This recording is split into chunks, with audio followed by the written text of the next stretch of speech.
시간에는 곽호철 목사님께서 대림절 벌써라는 제목으로 말씀 증언해 주시겠습니다.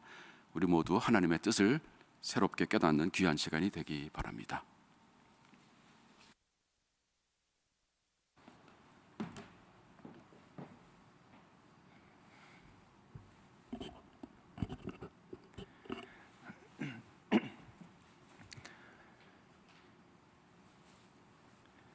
제가 설교문을 작성할 때 첫 문장은 정말 오랜만에 교우님들을 뵙습니다 입니다.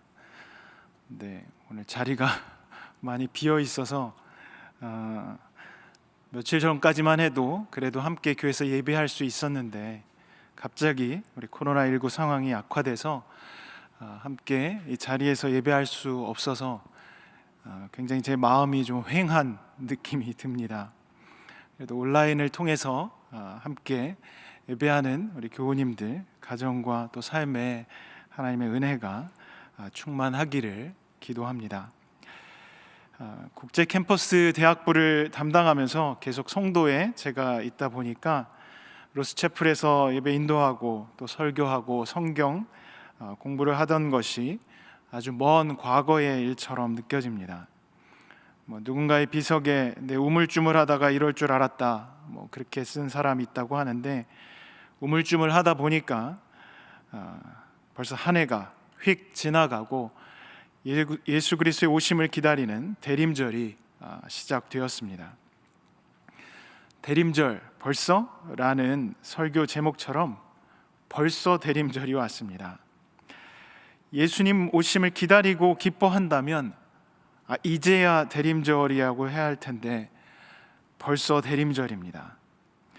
어영부영하다 보니 우물쭈물하다 보니 대림절입니다.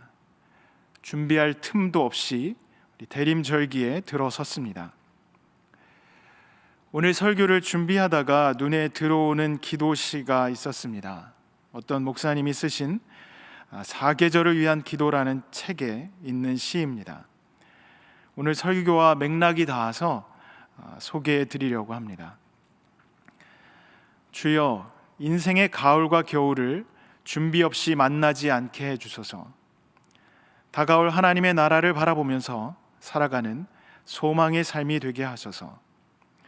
또 이미 이곳에 와 있는 하나님 나라를 누리면서 살아가는 성령의 삶이 되게 하소서. 봄이 오면 여름이 오고 또 여름이 오면 가을과 겨울이 오듯이 하나님의 마지막 때가 반드시 온다는 것을 믿고 하루하루를 살게 하소서. 계절이 바뀔 때마다 지금 무엇을 해야 할 때인지 깨닫게 해주소서. 인생의 사계절을 볼 수 있는 지혜를 주소서. 오늘 시인의 간구처럼 우리 모두에게 인생의 사계절을 볼 수 있는 지혜가 있기를 바랍니다. 그리스도인 우리에게 인생의 사계절을 분별한다는 것은 그리스도의 계절을 분명하게 아는 것이겠죠. 그리스도께서 예비하시고 준비하신 계절을 우리가 보고 깨닫고 그 계절에 맞게 살아갈 자세와 태도를 갖는 것이 우리 대림절의 가장 중요한 삶의 자세입니다. 우리는 1년, 5년, 10년, 20년 등의 중장기 계획을 세우며 살아갑니다. 교회의 미래를 위해서, 또 학교의 새로운 도약을 위해서, 또한 인생의 결실을 위해 계획을 합니다. 그리고 그 계획을 이루기 위해 준비하고 실천하고 결과를 정산하고 또 새로운 계획을 세워갑니다. 그런데 대림절을 맞이하면서 우리의 신앙을 돌아보면 우리가 그렇게 철저하게 계획을 세우고 준비하고 실천하고 결과를 정산하는 그런 삶의 태도로 이 대림절을 맞이하지는 않는다는 걸 발견을 합니다. 대림절을 앞두고 중장기 계획을 세우신 분이 계신가요?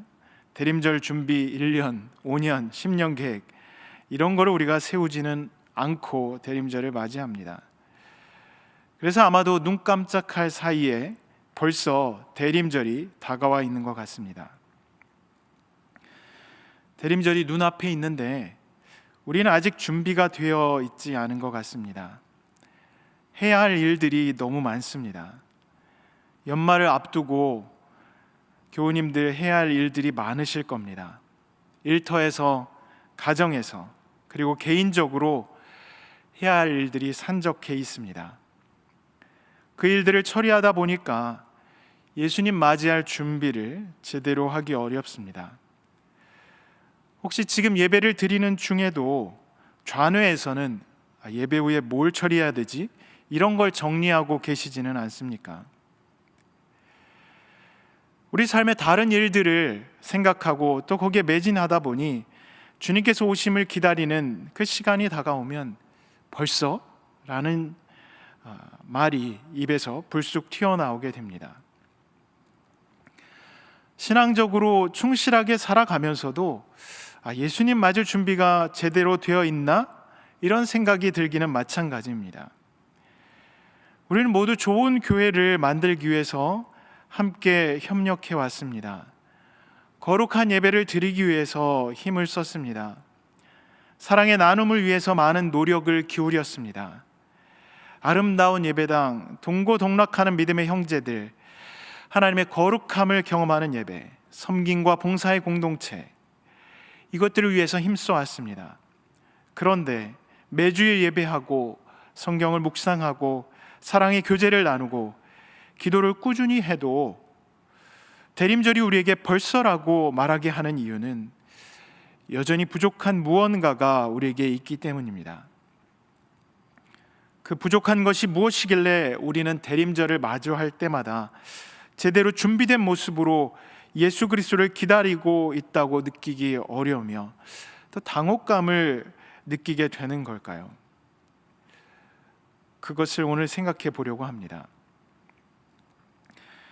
오늘 우리가 읽은 마가복음의 구절은 하늘과 땅이 없어지는 시간, 실제로 하늘과 땅과 동일하게 여겨졌던 예루살렘 성과 성전의 파괴와 깊이 관련되어 있습니다.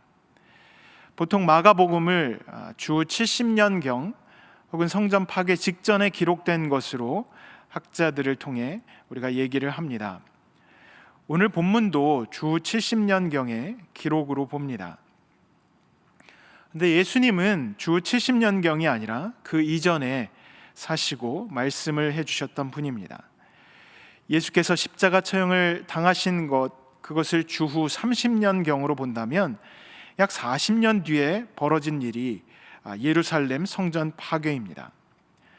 그래서 예수께서는 적어도 성전 파괴 40년 전에 오늘 31절에 언급한 하늘과 땅은 없어질지라도 나의 말은 절대로 없어지지 않을 것이다 라고 선포하셨습니다. 여기 하늘과 땅은 예루살렘을 상징한 것이 되겠죠.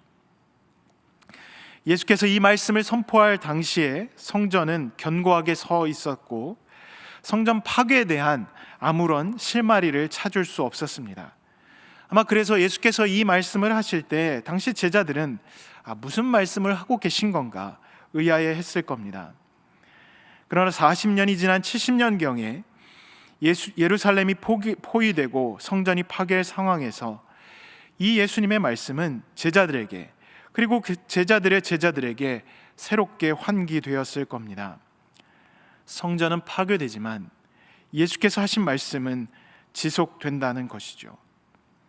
그것은 제자들에게 아하 하면서 희망이 되었을 거고 또한 우리에게 희망의 말씀이 됩니다. 절망 가운데서도 희망을 우리가 그리스도를 통해서 듣게 됩니다. 제자들이 오늘 말씀을 통해 그걸 발견하게 된 겁니다.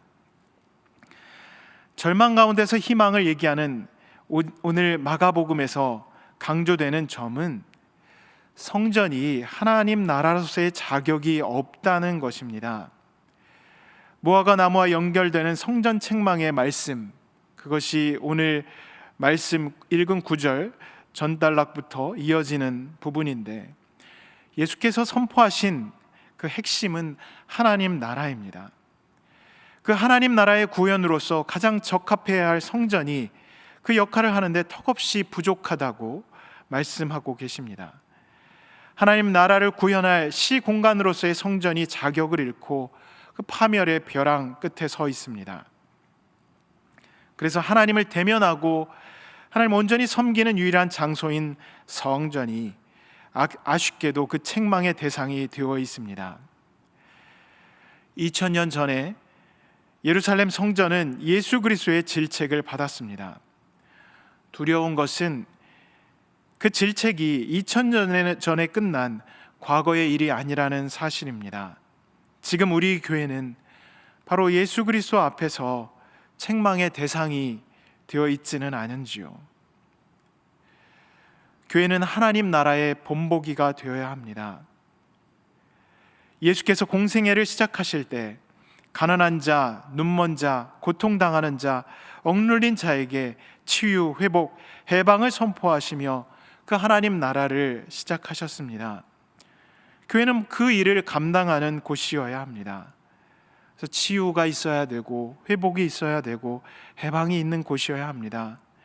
그러나 교회가 지금 그 역할을 하고 있는지 자문해 봅니다.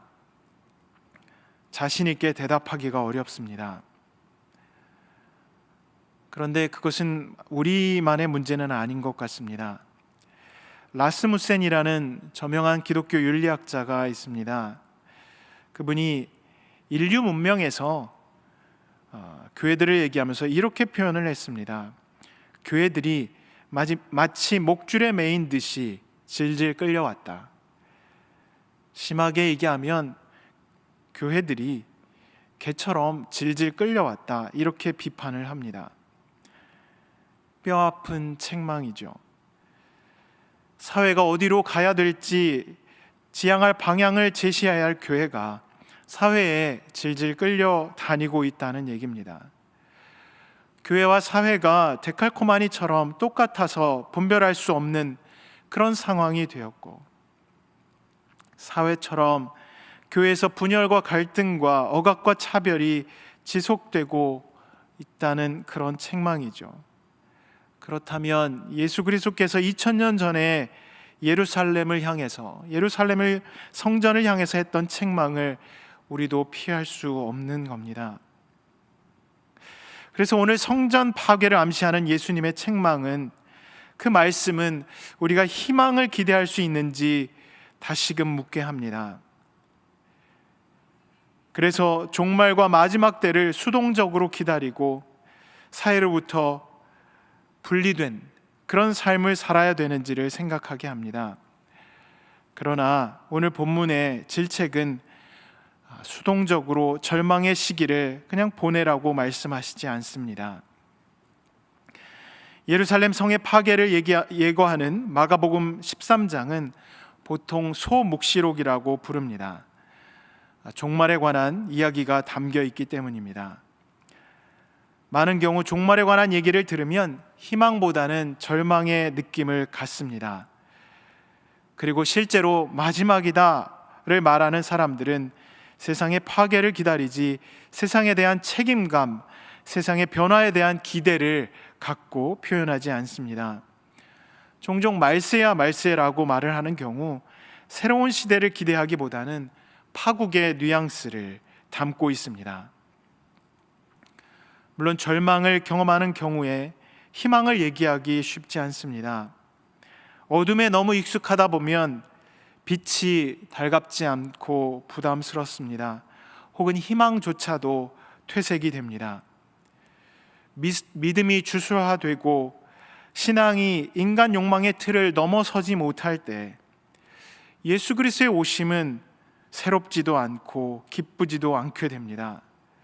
그래서 벌써 대림절이라는 표현은 예수 그리스도의 오심이 무의미하게 반복되는 연례 행사가 된 것을 의미하는 것일 수도 있습니다. 혹은 우리가 갖고 있는 그 반복되는 일상 속에 표현되는 무력감의 반영일 수도 있습니다. 아니면 대림절이 우리에게 던지는 그런 깊은 신앙적 도전에 대한 불편함일 수도 있습니다. 미국 사회와 교회를 변혁시켰던 마틴 루터 킹 목사님을 잘 아실 겁니다. 그분의 생일은 미국 연방 공휴일입니다. 그의 영향력과 업적을 생각하면 너무나도 당연한 일이죠. 그런데 마틴 루터 킹 목사님과 함께 활동했던 반전 평화주의자 빈센트 하딩은 그의 생일을 공휴일로 지정하는 것에 대해서 이런 우려를 표명했습니다. 우리가 너무도 자주 예수에게 한 것과 똑같이 마틴 루터 킹 목사에게 하는 것은 매우 위험합니다. 다시 말해서 그를 벽 위에 높이 세우고는 그를 거기에 두고 우리는 떠나서 그의 생일을 공휴일로 삼고 물건들을 사들이는 데 열광하거나 그를 길들이는 데 사용합니다. 우리는 그가 우리에게 요구하는 것 대신에 그를 우리가 원하는 것으로 만들어 버립니다. 마지막 문장, 그가 우리에게 요구하는 것 대신에 그를 우리가 원하는 것으로 만들어 버립니다. 하딩의 지적은 우리에게도 요즘 표현대로 뼈를 때리는 소리입니다. 우리는 우리에게 무리한 요구를 하지 않는 믿음, 불편을 주지 않는 희망, 안전함에 머무르는 사랑을 당연시하기 때문에 예수 그리스도의 오심이 너무도 일상적이고 쉽고 편한 시간이 되어버렸습니다. 그래서 벌써라는 표현은 또야? 라는 감탄사로 바꿔 쓸 수도 있습니다. 그리스도의 오심은 인류의 근원적인 사건임에도 불구하고 그 무게를 상실한 가벼운 공휴일이 되어버렸습니다. 그러나 오늘 마가복음은 대림절과 성탄절을 덮고 있는 그 편하고 쉽고 가벼운 틀을, 치장을 걷어내라고 요청합니다. 믿음이 제도화되고 희망도 인간의 틀 안에서만 그려지는 시대에 그 이상의 기대를 주문을 합니다. 조심하고 깨어있으라. 조심하라는 뜻은 다칠까봐 몸을 사리라는 뜻이 아니라 준비하라는 뜻입니다. 그래서 깨어서 준비하라는 뜻입니다. 세계의 절멸을 바라는 것이 아니라 절망 가운데서 절망이 아무리 깊더라도 희망을 바라고 준비하라는 뜻입니다. 그래서 오늘 본문은 묵시록을 통해 절망을 얘기하는 것이 아니라 절대적인 희망을 얘기하고 있습니다. 그 희망을 우리가 보면서 깨어서 무엇을 준비해야 할까요? 디트리 보네퍼 목사님이 나치의 치하에서 세운 신학교가 있습니다. 보통은 핑켈발데 신학교라고 부르는데 그 공식적인 이름은 고백교회의 비상교육 신학교라는 것이었습니다. 나치 치하에서 비상교육이 필요했던 거죠. 히틀러는 교회를 나치화하려고 애를 썼습니다. 그래서 나치는 목사들에게 히틀러에 대한 충성을 고백할 것을 강요했습니다. 그러나 그가 세운 신학교는 그 회유에 타협하지 않았습니다.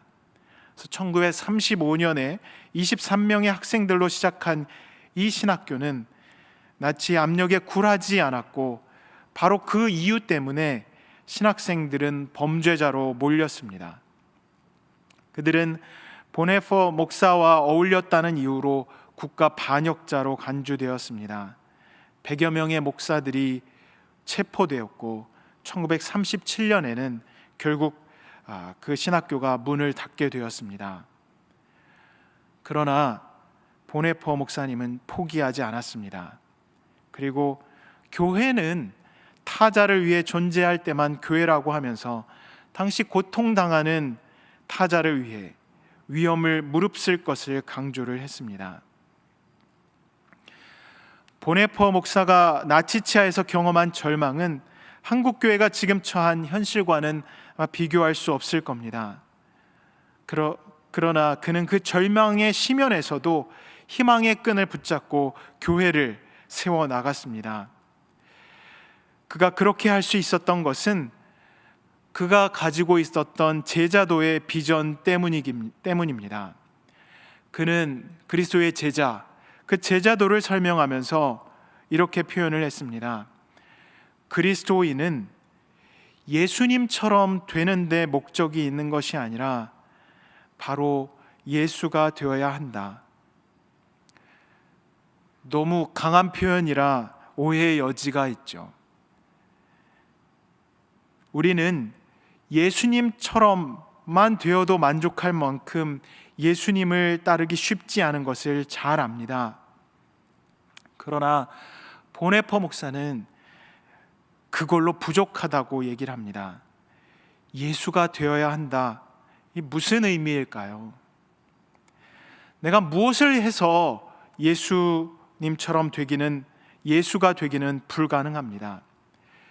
보네퍼 목사님에게 예수가 된다는 것은 자신을 철저히 비워서 예수께서 그 사랑 가운데 충분히 머물 때 가능한 그런 제자도입니다.